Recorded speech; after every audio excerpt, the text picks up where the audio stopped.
지난 페이지에서 지금의 경제 위기가 단순히 숫자의 문제가 아니라 우리 삶의 감각 속으로 이미 깊숙이 들어와 있다는 점을 함께 살펴봤습니다.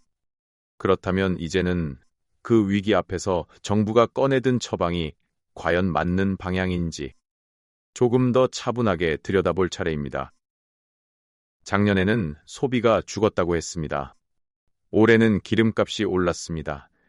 병명은 달라졌는데 처방전은 또 비슷합니다. 바로 소비 쿠폰 이야기입니다. 2026년 3월 22일 당정청은 25조 원 규모의 추가 경정 예산 편성에 합의했습니다. 이번 추경의 명분은 중동 전쟁입니다. 미국과 이란의 충돌로 호르무즈 해협이 봉쇄되면서 국제 유가가 크게 흔들리고 있고 그 충격이 우리 경제 전반으로 번지고 있다는 설명이 뒤따랐습니다. 물류비가 오르고 기름값이 오르고 수출 기업들의 비용 부담이 커지는 상황에서 정부가 빠르게 대응해야 한다는 논리입니다. 정부는 이번 추경을 이른바 전쟁 추경이라고 부르고 있습니다. 그런데 그 전쟁 추경 안에 소비 쿠폰이 포함될 가능성이 높다는 관측이 나오고 있습니다. 이재명 대통령이 지역화폐를 활용한 직접 소득 지원을 주문했고 정부 역시 현금성 지원을 전제로 여러 방식을 검토하고 있다는 보도도 이어지고 있습니다. 전체 25조 원 가운데 약 10조 원 정도가 대국민 현금성 지원에 쓰일 수 있다는 전망도 나옵니다.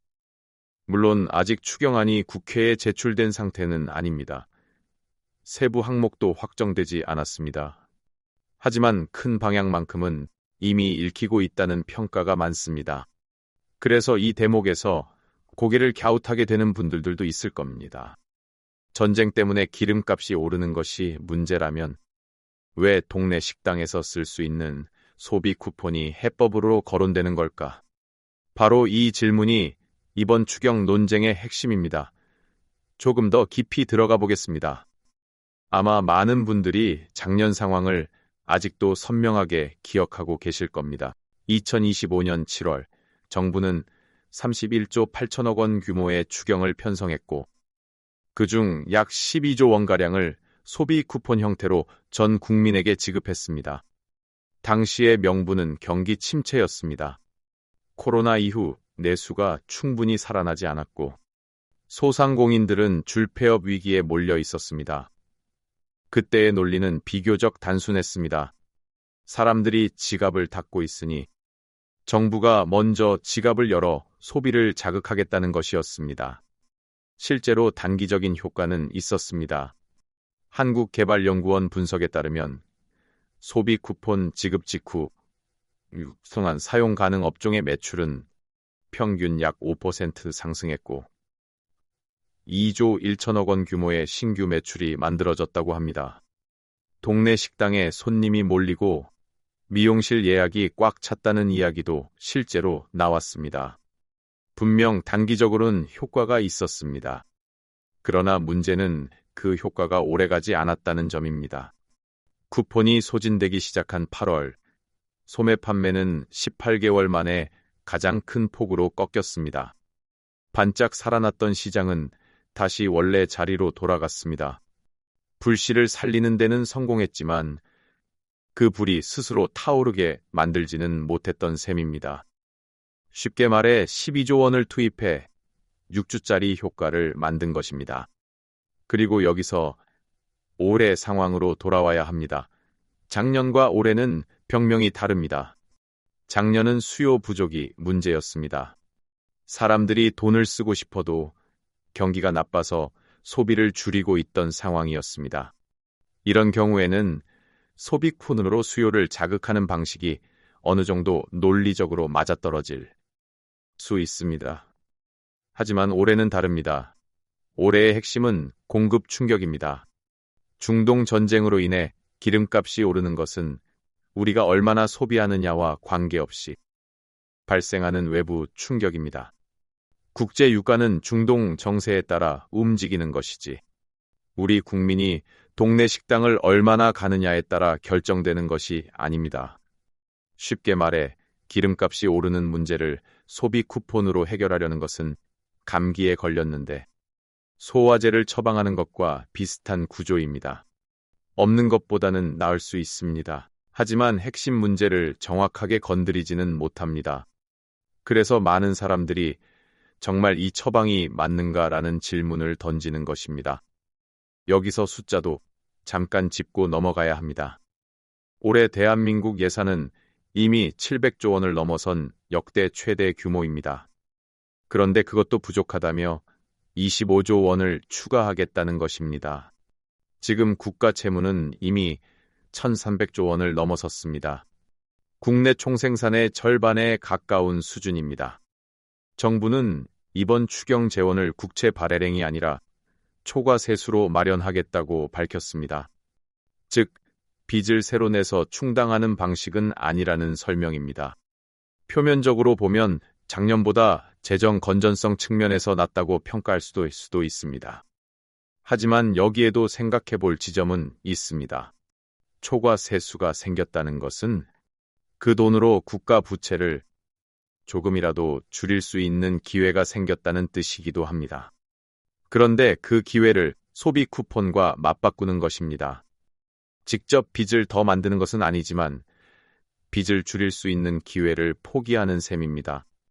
이 차이는 생각보다 작지 않습니다. 더구나 국면에서 소비 쿠폰은 오히려 역효과를 낼 수 있다는 우려도 있습니다.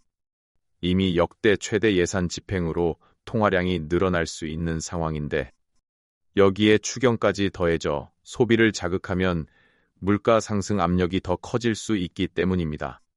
기름값이 오르면서 생산 원가가 높아지고 있는데 동시에 소비까지 밀어 올리면 물가가 더 빠르게 가능성이 있습니다.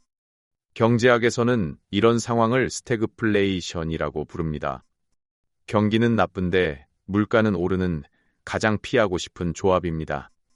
1970년대 오일 쇼크 당시 여러 나라가 이런 고통을 겪었습니다. 유가가 급등하면서 물가는 뛰고 경기는 침체되며 그 후유증이 수년간 이어졌습니다. 물론 반론도 있습니다. 고유가의 직접적인 타격을 가장 먼저 받는 것은 결국 서민들과 소상공인들입니다. 그러니 그분들의 생활비 부담을 직접 보전해 주는 것이 필요하다는 주장입니다. 실제로 이번 추경에는 에너지 바우처 확대나 물류비 경감 같은 고유가 대응 항목도 포함될 가능성이 있습니다. 문제는 비율입니다. 만약 25조 원 중 10조 원이 현금성 지원에 들어간다면 그것은 전쟁 추경이라기보다 민생 지원 추경에 더 가까워집니다. 고유가 대응이 명분인데 예산의 40%가 소비 쿠폰 쪽으로 흐른다면 명분과 내용이 서로 어긋나는 구조가 되는 것입니다. 다만 이 부분은 분명히 말씀드려야 합니다. 나머지 15조 원이 어디에 쓰일지는 아직 공개되지 않았습니다. 정부는 고유가 대응, 취약계층 지원, 산업피해 최소화, 공급망 안정이라는 큰 틀만 발표했을 뿐이고 구체적인 세부 항목은 추경안이 국회에 제출돼야 드러납니다. 4월 10일 본회의 처리를 목표로 하고 있으니 그때 비로소 전체 그림이 보이게 될 것입니다. 여당은 역사상 가장 빠른 속도로 처리하겠다고 말하고 있습니다. 속도전의 양상도 분명합니다. 빠른 집행은 장점이 될 수 있습니다. 그 안에 무엇이 얼마나 들어있는지, 국민이 충분히 들여다볼 시간은 확보되는지 따져볼 필요가 있습니다. 하지만 25조 원이 빠르게 풀릴수록, 그리고 여기서 한 가지 더 생각해 봐야 할 것이 있습니다. 왜 소비 쿠폰이라는 카드가 이렇게 반복해서 등장하는가 하는 문제입니다. 경제정책에는 수십 가지 도구가 있습니다. 금리를 조정할 수도 있고, 세금을 깎을 수도 있고, 특정 산업에 보조금을 투입할 수도 있습니다. 인프라를 짓거나 연구개발에 투자하는 방식도 있습니다. 그런데 선거를 앞두면 정부가 선택하는 도구는 점점 더 단순해지는 경향이 있습니다. 효과가 눈에 보이고 빠르고 모든 국민이 직접 체감할 수 있는 방식 말입니다. 소비 쿠폰은 바로 그런 특성을 가진 정책입니다. 그리고 이런 시점에 현금성 지원이 거론된다는 점을 두고 여러 해석이 나오는 것은 어찌 보면 자연스러운 일입니다. 올해 6월 지방선거가 있다는 사실, 실제 추경안이 공개되고 집행 방식과 결과가 드러난 뒤에 판단하는 것이 더 바람직할 것입니다. 다만 지금 섣불리 결론을 내리기보다 이쯤에서 큰 그림도 함께 봐야 합니다. 작년 31조 8천억 원 추경에 이어 올해 25조 원 추경입니다. 2년 연속 수십조 원 규모의 추경이 편성되는 것입니다. 추경은 원래 예외적인 상황에서 쓰는 비상수단입니다. 나라 살림을 미리 짜두었는데 예상하지 못한 위기가 생겼을 때 추가로 대응하기 위한 장치입니다. 그런데 그것이 연례 행사처럼 반복되기 시작하면 예외가 일상이 됩니다. 비상구가 매일 열려 있으면 더 이상 비상구가 아닌 것과 비슷합니다. 1970년대 두 차례의 오일 쇼크를 겪은 나라들도 대응 방식이 서로 달랐습니다. 어떤 나라는 국민에게 현금을 풀어 소비를 유지하려 했고, 어떤 나라는 에너지 자립도를 높이는 데 집중 투자했습니다. 단기적으로는 현금을 푼 쪽이 더 인기를 얻었습니다. 하지만 10년 뒤 결과는 달랐습니다. 현금 살포에 집중한 나라들은 또 다른 유가 충격이 왔을 때 같은 방식으로 반복 대응해야 했습니다. 에너지 자립에 투자한 나라들은 유가 변동에 덜 흔들리는 구조를 만들 수 있었고, 지금 우리가 서 있는 자리는 어디에 더 가까운 걸까요? 이 질문은 결코 가볍지 않습니다. 물론 10조 원 전부가 소비 쿠폰으로 쓰인다고 단정할 수는 없습니다. 에너지 바우처 확대나 유류비 직접 지원처럼 고유가에 더 직접 대응하는 방식이 함께 들어갈 수도 있습니다. 그리고 유가 충격이 왔을 때 가장 먼저 무너지는 것은 언제나 가장 약한 고리이기 때문에 취약계층에 대한 직접 지원 자체를 틀렸다고 보기도 어렵습니다. 다만 중요한 것은 방식입니다. 소비 쿠폰이어야 하는지, 에너지 바우처여야 하는지, 유류세를 한시적으로 인하해야 하는지, 목적에 따라 정답은 달라집니다. 기름값이 올라서 힘든 것이라면 정말 기름값을 직접 낮춰주는 편이 더 정확한 처방은 아닌가.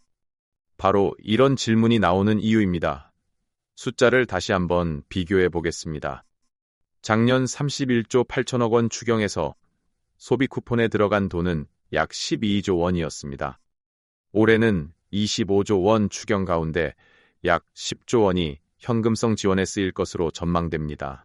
규모는 줄어들었지만 전체 추경 대비 비중은 여전히 비슷합니다.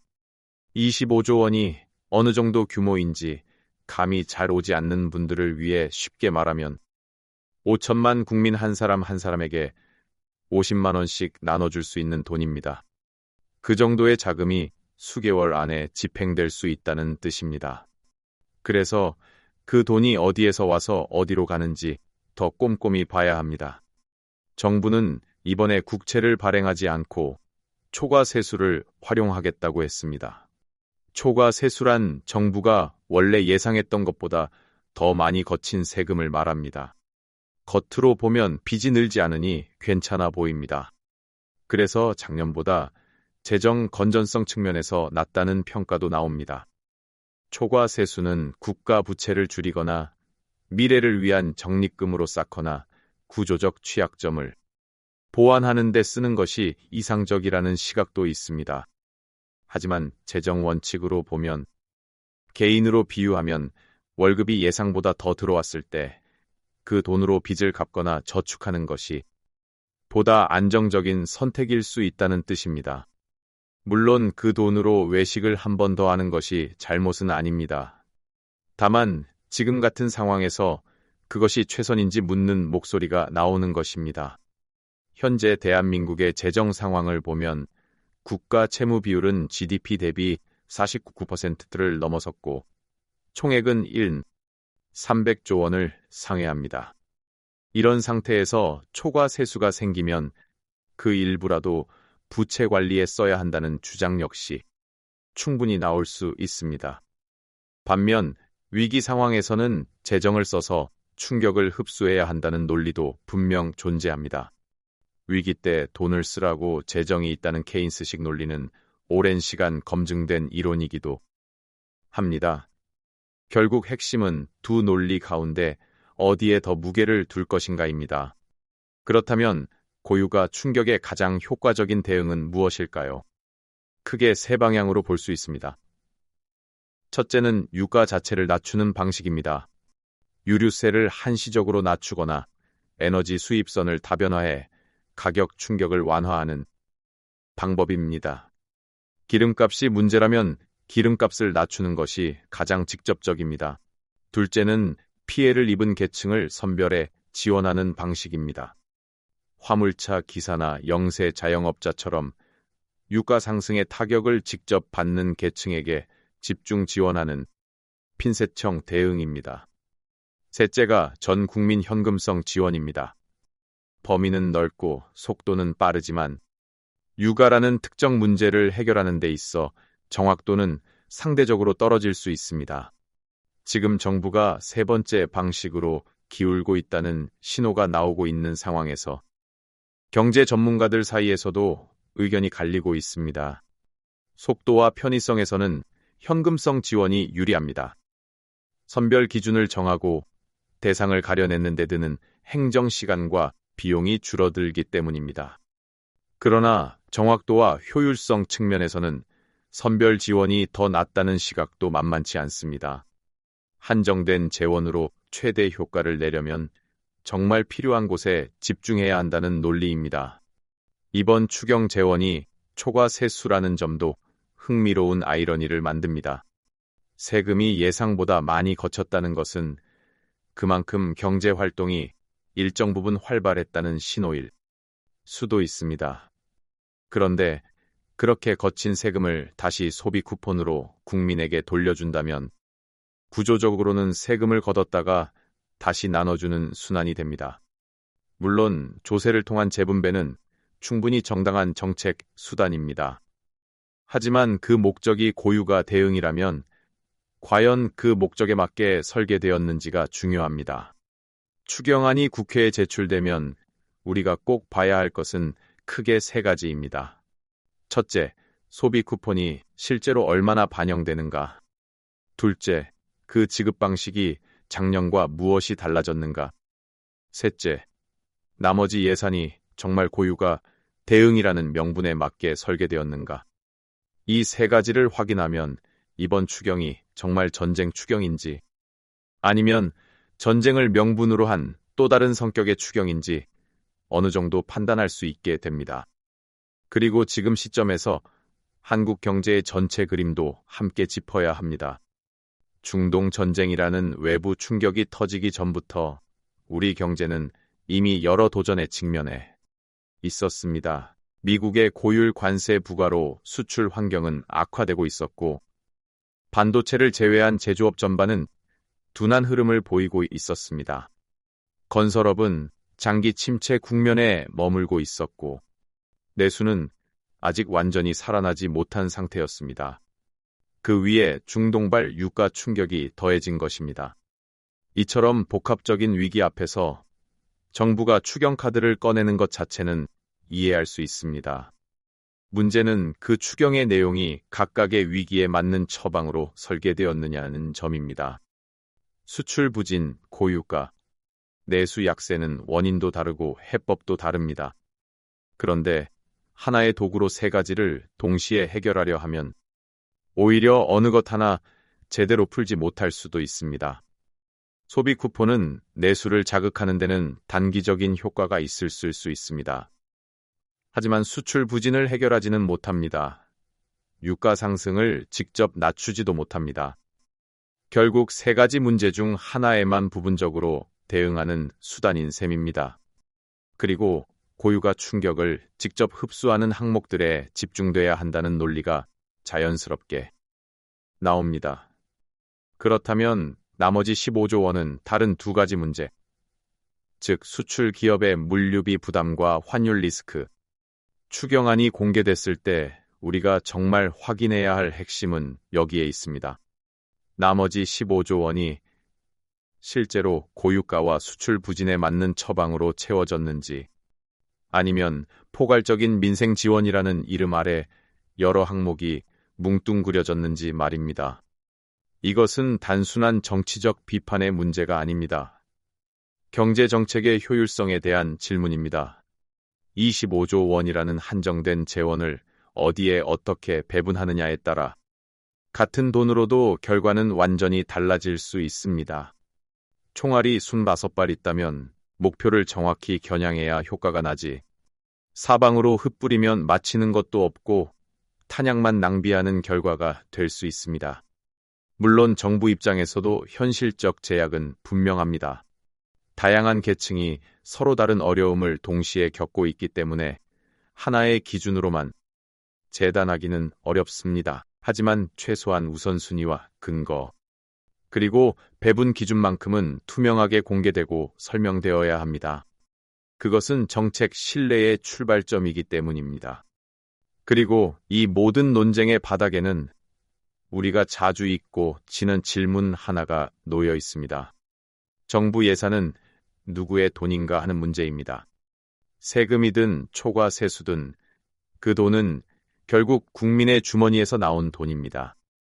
정부가 쓰는 돈은 하늘에서 떨어진 것이 아니라 일하는 사람들이 내고 사업하는 사람들이 낸 세금입니다. 그렇다면 그 돈을 어떻게 쓰느냐는 단순한 숫자의 문제가 아닙니다. 그 사회가 무엇을 더 중요하게 여기는가에 대한 선택이기도 합니다. 지금 당장 모두에게 조금씩 나눠주는 것이 더 공정한가? 아니면 가장 어려운 사람들에게 더 집중하는 것이 더 효과적인가? 혹은 지금은 참더라도 미래를 위한 투자로 남겨두는 것이 더 현명한가? 이 질문의 답은 사람마다 다를 수 있습니다. 하지만 분명한 것은 이 선택이 지금 우리 세대만의 문제가 아니라는 점입니다. 올해 초과 세수를 소비 쿠폰으로 모두 써버리면 내년에 또 다른 충격이 왔을 때 대응할 여력이 줄어들 수 있습니다. 재정이라는 완충 장치를 미리 소진하는 셈입니다. 비유하자면 비를 대비해 우산을 사두는 것이 현명한데, 오늘 날씨가 맑다고 그 돈으로 아이스크림을 사 먹는 것과 비슷합니다. 오늘은 달콤할 수 있습니다. 하지만 내일 비가 오면 우산이 없게 됩니다. 물론 지금 당장 힘든 사람들에게는 내일의 우산보다 오늘의 아이스크림이 더 절박할 수도 있습니다. 그 현실을 외면하는 것은 냉정함이 아니라 무책임일 수 있습니다. 그래서 더더욱 중요한 것은 그 달콤함이 얼마나 오래 가는지, 그리고 그 비용을 결국 누가 치르게 되는지를 함께 보는 일입니다. 작년에 12조 원을 써서 6주짜리 효과를 냈던 경험이 바로 그 질문을 더 선명하게 만들어 줍니다. 4월이 되면 추경안의 뚜껑이 열립니다. 전쟁 추경이라는 이름 아래 어떤 숫자들이 들어있는지, 그때 우리는 다시 한번 차분히 살펴볼 필요가 있습니다. 경제정책은 선악의 문제가 아닙니다. 어떤 상황에 어떤 도구를 쓰는 것이 더 효과적인가의 문제입니다. 같은 약도 맞는 병에 쓰면 약이 되지만 병명이 다르면 효과는 크게 떨어질 수 있습니다. 작년에 소비 쿠폰이 완전히 틀렸다고 단정하기도 어렵습니다.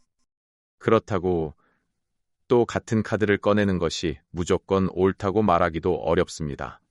정말 중요한 것은 지금의 처방이 지금 우리 경제의 병명에 맞느냐는 것입니다. 병명이 달라졌는데 처방전이 같다면 왜 그런 선택을 했는지 우리는 물어야 합니다.